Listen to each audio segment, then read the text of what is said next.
حي على الفلاح. இப்ப நாங்க ஒரு ஆலிம ஜியாரத்து செய்ய போனோம். நோயில் இருந்தாரு.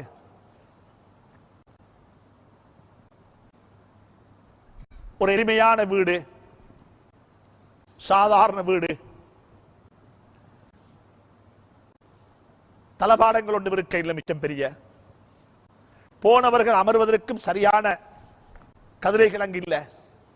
ஒவ்வொருத்தரும் கால் மாட்டில் புட்டுவத்தில் உட்கார்ந்து கொண்டோம். அவர்களை பார்த்து சேவம் விசாரித்து விட்டு நான் வரக்குள்ள அவர்கிட்ட சொன்னேன், ஹசரத் எங்களுக்கு துவா செய்யுங்கோ, எங்களுக்கு ஏதாவது நசிஹத்து செய்யுங்களேன் என்று சொன்ன சந்தர்ப்பத்தில் அவர் சொன்னார், உங்களுக்கு இல்லை நான் என்ன நசிஹத்து செய்ய, உங்களோட நசிஹத்துகளைத்தான் எல்லாரும் கேட்குறாங்க, அல்லாஹ் பரக்கத்து செய்யட்டும் துவா செஞ்சு போட்டு அவர் சொன்னாரு, என்னை கொண்டு மட்டும் சொல்லும் அல்லாஹ் அதை மட்டும் கபூல் செஞ்சாலும் எனக்கு போதும். இந்த வீட்டில் நாங்க 20 வருஷத்துக்கு மேல வாழ்கிறோம். நான் அறிய இந்த வீட்டுள்ளுக்கு நானோ என் மனைவியோ என் குழந்தைகளோ 3வது ஆளை பத்தி பேசினது கிடையாது. அல்லாஹ் இந்த ஒன்றை மட்டும் பொருந்திக் கொண்டால் எனக்கு போதும் என்றார்.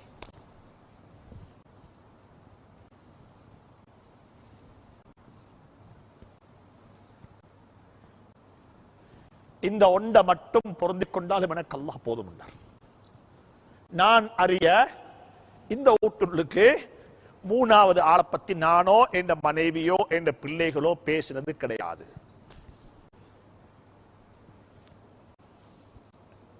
இந்த கலாச்சாரம் இன்றைக்கு வரணும். ஒவ்வொரு ஜமாத்தினுடைய நலவுகளை பத்தி பேசணும். ஒவ்வொரு தனி மனிதனுடைய நலவுகளை பத்தி பேசணும். எனக்கு நேரம் இடம் கொடுக்குதில்லை, நீங்க எல்லாம் டயர்ல இருக்கிறீங்க, சந்தர்ப்பம் கிடைக்கும் என்றால் நாள் கணக்கில் பேசணும். இந்த வாய் எப்படி பயன்படுத்தப்பட வேண்டும். கடைசியாக பெற்றோர்களுடைய வாய் எப்படி பாவிக்கணும். வலா தகுல்லஹுமா உஃபின் வலா தன்ஹர். எப்படிங்க தௌபா செய்யறது. உம்மவ கபர்ல வச்சிட்டோம் ரஹ்மத்துல்லாஹி அலைஹா, பெற்றோர் அடக்கம் செஞ்சிட்டோம் ரஹ்மத்துல்லாஹி அலைஹி, மனநோக பேசியிருக்கிறோம். அல்லாஹ் சொல்றான், சீ என்றும் சொல்லாதே, கடுகடுக்காதே, இரக்கம் காட்டு, பணிவாக நடந்துகோ, அவர்களுக்காக வேண்டி பிரார்த்தனை செய் என்று குர்ஆன் சொல்லுதே. எத்தனை ஆயிரம் தடவைகள் கடுகடுத்திருப்போம், எத்தனை ஆயிரம் தடவைகள் முகத்தில் பாண்டிருப்போம், எத்தனை ஆயிரம் தடவைகள் கடுமையான வார்த்தைகளை கொண்டு பேசியிருப்போம். தௌபா செய்வோம், தௌபா செய்வோம். பெற்றோர்களோடு எப்படி பேசணும், பெற்றோர்களோடு எப்படி பேசணும். இந்த வாய்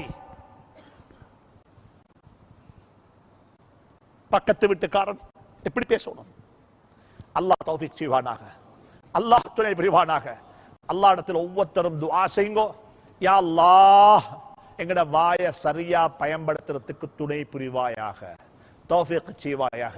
குறிப்பாக நீங்க துஆ செய்யுங்க உலமாக்களுக்கு.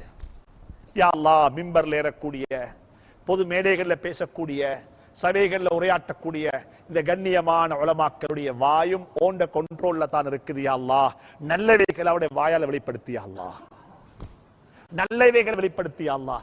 எதை பேசினா எதை கொண்டு எங்கட வாழ்க்கையில மாற்றம் வருமோ அவைகள் அவருடைய வாயால் வெளிப்படுத்தியா அல்லாஹ்னு சொல்லி அல்லாஹ்விடத்துல துஆ கேளுங்கோ, அல்லாஹ்விடத்துல பிரார்த்தனை செய்யுங்கோ, அல்லாஹ்விடத்துல மண்டாடுங்கோ.